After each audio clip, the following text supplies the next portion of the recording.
Hello and welcome back. So now that we added one record of our tests, it's time to display it so that we can add some options over here.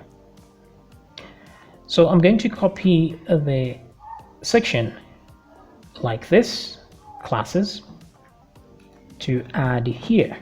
So let's go and find the correct view to deal with this. So firstly, we need the class tab test, not the add, but just the view. So classes add, where is this? Okay, I'm completely lost here. There we go. So this is the one right here, and I just want to open another one here for classes view. Yeah, this one right here. Okay, so it includes this file which displays the data. So let me just copy this because I want to follow this format right here. Let's see for a second here. Okay, includes, tab include. Okay, let's try and add it over here. Actually, this will make just the files too many, so let me remove that. Let me follow this file right here, which is class include. This is the one. So we have our table in there, so that's what I'm looking for. So let us copy our table and let's paste it right here. Okay, cool. Let's come back here and let's see. Okay, there we go. So now it's about tests and not classes. So we want, by the way, let me go back to my database here and see what information we can get from this. So these are tests. Okay. So what we can get from this is a test name, just the test, and description and date, and whether it's disabled or not. Okay, so access to this should be a lecturer. In fact, students should not even be able to see the tab. Hopefully we added that access level there. If not, we should add it. All right, so where the user is, this is fine. Instead of class here, it's going to be test. So let's change these things one by one. So this one is row test. Okay, and then test name here. We don't need to show the description here. I think what's more important is to show whether it's active or not. So I'll just put one thing here and say active. Yes, is this test active or not? And so let's move here. This is row test, where is active, right next to created by, so which means right before the date here. Let's duplicate this part and change the date section to row disabled. For now, we're going to leave it at that. Okay, like this. Pretty good. Instead of no classes, this is going to be no tests. Okay, so classes, tests. This one should go to, wait a minute, where are we here? When we want to edit this, when we click edit, it should still come to single class. Yeah, it should still be at single class with a tab of tests, and then there should be an edit there. So which means on this one, it's going to be single underscore class. Same thing here. It's going to be single underscore class, and then here no tests were found at this time. Okay, so now at the end here, I still need to add the question mark in the link. So let me add that and say tab is equal to tests, because that's the tab. Yes. Actually, instead of doing all that, I'll leave it there. But instead of edit here, just edit, it should be test, like this. Just like test add, test edit, test delete. That way we differentiate this from the edit of the class itself, because remember that we're still on the class page. This is mainly a class page. So the edit function should handle the editing of the class itself and not the tests, because this is just a subsection of this part. Okay, so once we are through with those, we just have to make sure that now we have an actual row, no tests were found at this time, active data. Okay, so there's one column missing here, it seems.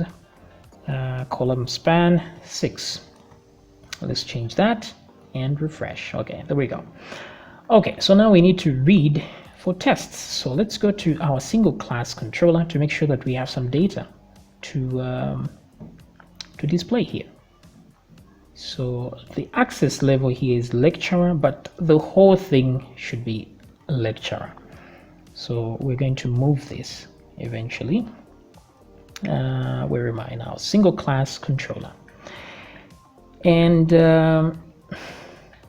we are still on the index, and we just need to visit the correct tab. So this tab is lecturers, this one is students.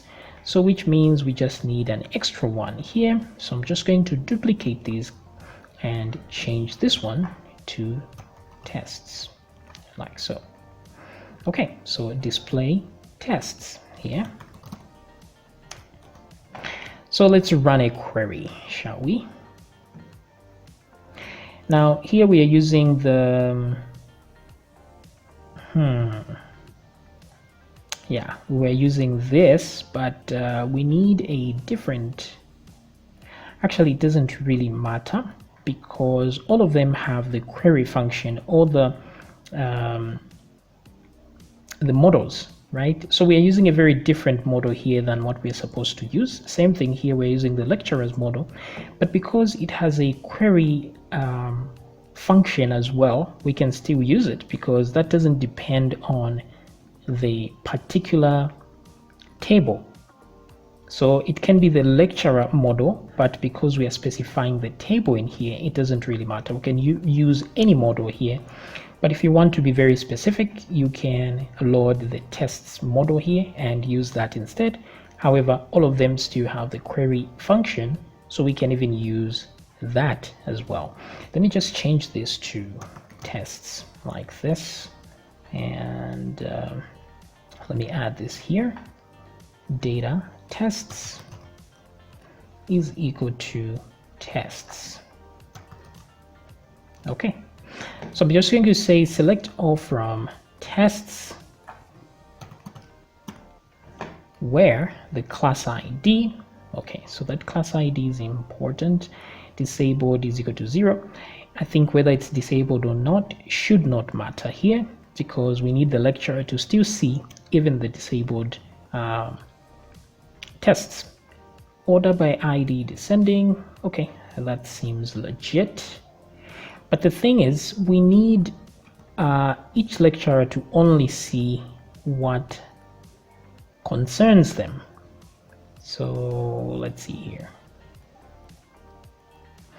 So it should be different for an admin and a lecturer. So a lecturer should only see their own classes, that their own tests that they actually know.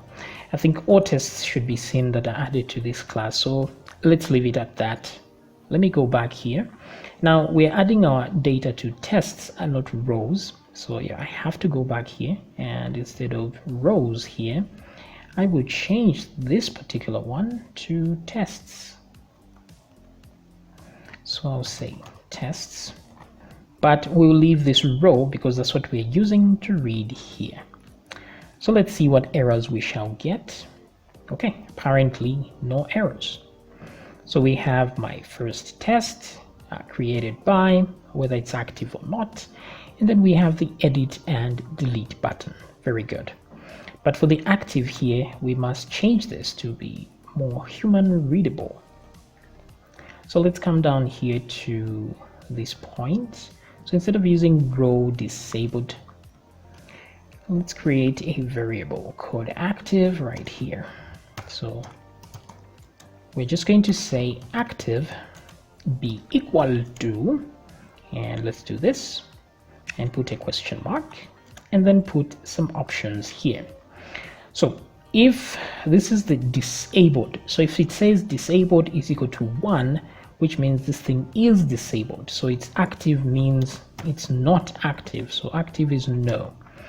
And then if it's 0, then it means it's not disabled, which means it is active. So we'll put yes. So we've successfully replaced that with yes or no. So let me move here, and instead of this, let's put the active status. So I will refresh and it says, yes, this one is active. Pretty cool. So let's try and add one more test just for the heck of it. Let's see, grade 7, end of term.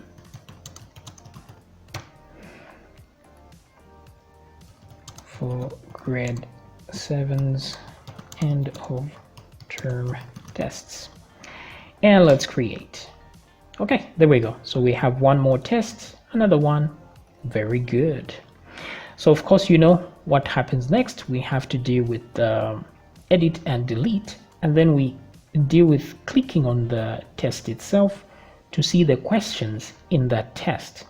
So for now, let's end here, and we'll deal with editing and deleting in the next video.